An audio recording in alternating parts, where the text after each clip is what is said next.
fifth and final part of the review, I'm going to discuss the theatre mode in Halo 3, the online integration with Halo 3 and Bungie.net, and I'm going to give my final verdict on the game.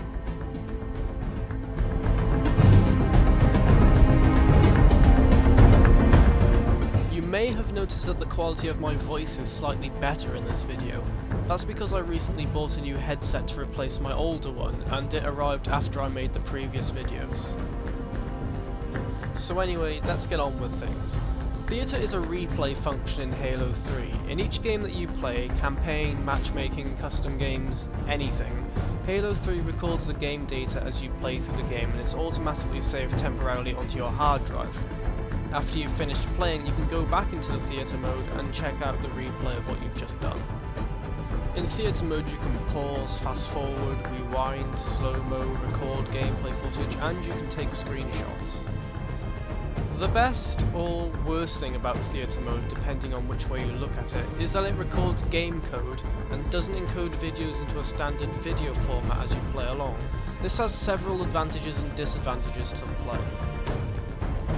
First of all, it's an advantage because it means that you can actually detach the camera and free roam all over the map that you're watching. If you wanted to, you could just watch where the enemy players go after a bad game you had in matchmaking. You could see how the other team managed to gain control of the map, or how they managed to pick the power weapons up quicker than your team did. Another advantage is that it keeps file sizes low.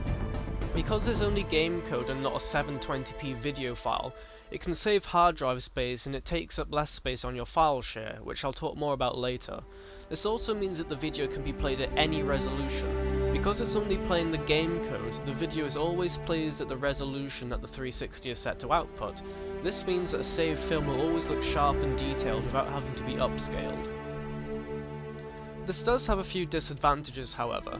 If you want to put your saved film onto your PC, you're going to need a capture card, although Bungie do provide a render-to-video service that you have to pay extra for, but the bottom line is that you're not getting these clips onto your PC without forking out some extra cash.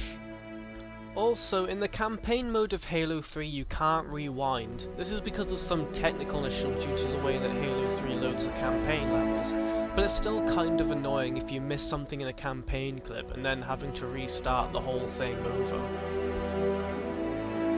I briefly mentioned earlier you can take screenshots in the theatre mode, but I don't think I really put enough emphasis on how awesome this feature really is. People have created some, frankly, amazing screenshots using the theatre mode. None of these screenshots I'm showing you right now have been photoshopped. They were taken straight out of the game, and I think that's pretty amazing. Although the screenshot feature is pretty cool, I would have liked to have seen some options to adjust the contrast, exposure, and the depth of field, kind of like in Project Gotham Racing 4. If I have a problem with the theatre mode, it's the way that it removes your targeting crosshair with a film clip. In the full film clip, the crosshair is there, but if you use the recording feature to cut a bit of the film out, it removes the crosshair. It's not really a big deal, but it does get kind of annoying for montages and stuff.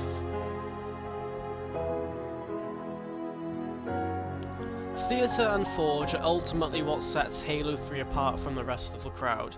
Players can share screenshots and film clips of their best moments with each other, and while there are a few issues with the theatre mode, it's still a very welcome addition that works very well.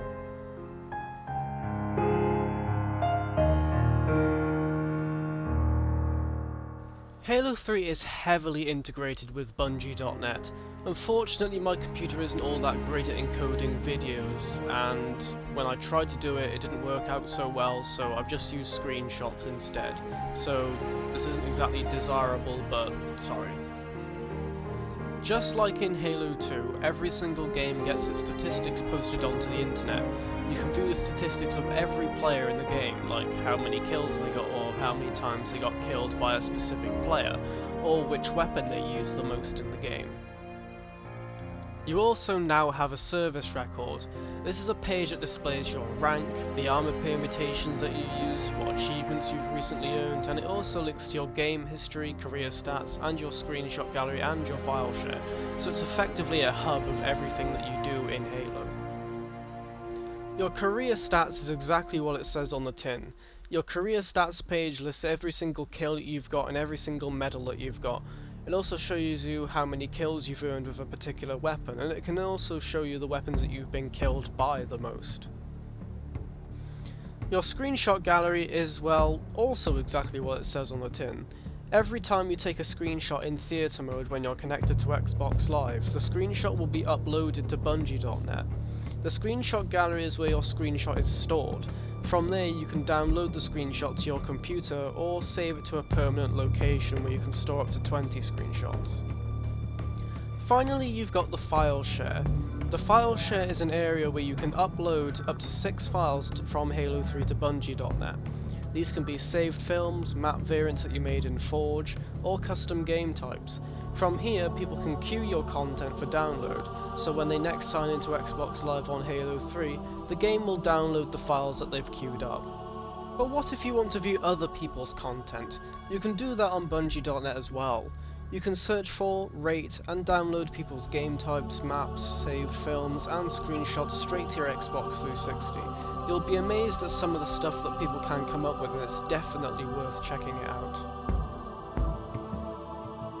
Halo 3 has a pretty lackluster campaign. Although it's got some interesting features such as skulls and campaign scoring, it doesn't change the fact that it's got some linear level design, and it's not quite as epic as it should have been. On the other hand, however, you've got the multiplayer, Forge, and theatre mode. The multiplayer in Halo 3 remains popular even after 2 years of the release of the game, plus on top of that you've got the online integration, and you've got the file share and things like that. You can get Halo 3 for about £18 on Amazon these days, and quite frankly, I think you'll be hard to find more entertainment value for money out of a first-person shooter. But if it's only the multiplayer that you're interested in, you should definitely wait until ODST comes out. And that finally concludes my review of Halo 3. Just before I go, I'd like to thank the guys at clan.unscdf.net because they did a great job at trying to help me with playing some matchmaking and Forge and stuff like that. So big thanks to those guys for helping me out with the review.